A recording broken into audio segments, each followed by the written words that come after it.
in Canada's capital city today, just across the border. A soldier gunned down in cold blood, shots ringing out in the Parliament building, putting the American embassy there on lockdown. Tonight, new information about the alleged killer, believed to be a Canadian jihadist with a police record for drug and robbery arrests. With 90 other radicals there, possibly tied to Islamic extremist groups, what's the threat here at home? My Nightline co-anchor Dan Harris is on the scene. Dan? Juju, good evening to you from Ottawa. We're standing now about a block away from where these shootings were carried out earlier today. And just now, part of the grim choreography of these things, a makeshift memorial is starting to grow here right near the scene. All day long, we saw some shocking images. And we also heard about one extraordinary act of courage. A day of mayhem and fear in the halls of Canada's Parliament and on the streets of Ottawa. Canada's capital city, just 60 miles from the American border, paralyzed. It all started before 10 a.m. at Canada's National War Memorial. A man with a rifle shot and killed Corporal Nathan Cirillo, who was dressed in ceremonial uniform guarding the tomb of the unknown soldier. Some bystanders rushing to his aid, others simply in shock. Third shot and then fourth shot, and then he just took off. Yelled at all my guys. There's guys shooting, so everyone, get down, get down. Out of the way! Police, guns drawn, began hunting for the shooter. War Memorial. 10-8. Call for shots fired. We may have multiple patients. One soldier has been hit. And then just 2 minutes after the initial shooting, another attack. This time inside the packed Parliament building, just steps away from the War Memorial.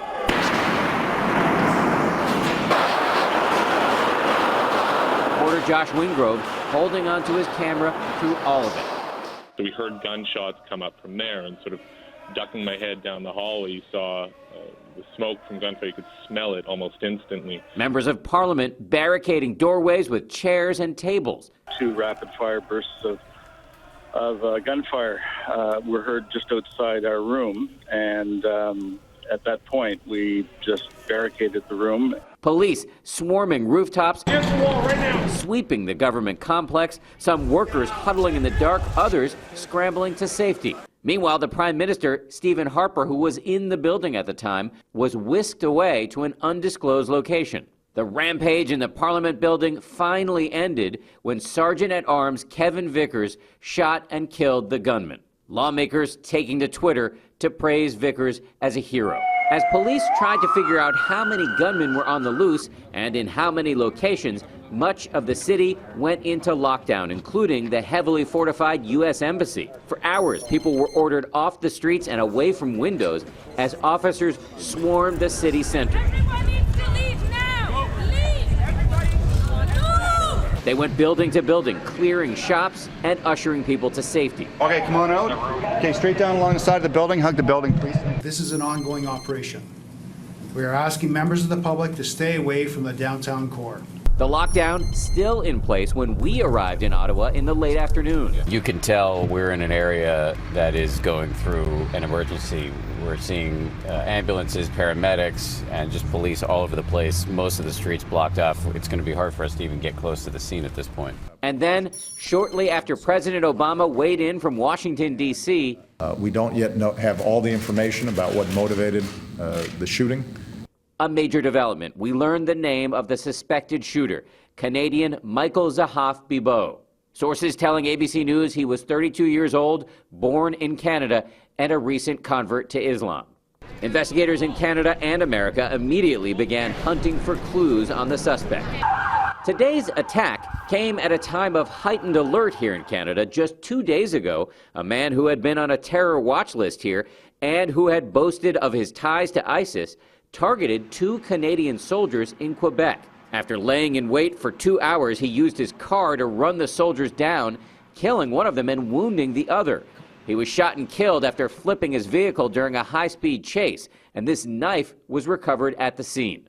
What took place yesterday is clearly linked to a terrorist ideology. We got involved in the investigation in June, in June 2014. The man, who was described by local officials as radicalized, had previously been arrested while trying to leave the country. We could not have enough evidence to charge him and to detain him, so we released him. Radicalization is a growing problem here. Authorities say so many Canadians have gone to Syria to join ISIS that they've even created their own recruitment videos with iconic Canadian scenes. Before Islam, I was like any other regular Canadian. I watched hockey. Canadians have been seen burning their passports and carrying out brutal murders.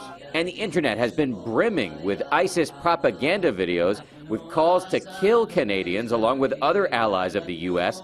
using whatever weapons are available. The dangerous part of this is when you see one attack, it tends to crop up several others. I would not be surprised at all if there are more in Canada and across the West in general. Late in the day here in Ottawa, one bit of good news. The 3 people who were sent to the hospital during the attacks were discharged. For the second time this week, there has been a brutal and violent attack on our soil. Late tonight, the Prime Minister addressed the nation, vowing not to be intimidated, but not answering many of the pressing questions, such as what was Michael Zahaf-Bibeau's motive, and did he act alone?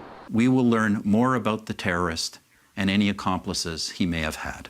These are pressing questions for America, too. The violence here in Canada raising new and troubling concerns about the security of our 4,000-mile border to the north, the largest unmilitarized border on Earth. As we come on the air tonight, the area around Parliament here in Ottawa is still off limits as police conduct what they call an active and dynamic investigation.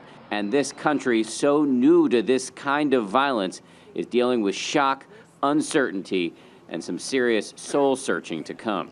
For Nightline, this is Dan Harris in Ottawa, Canada.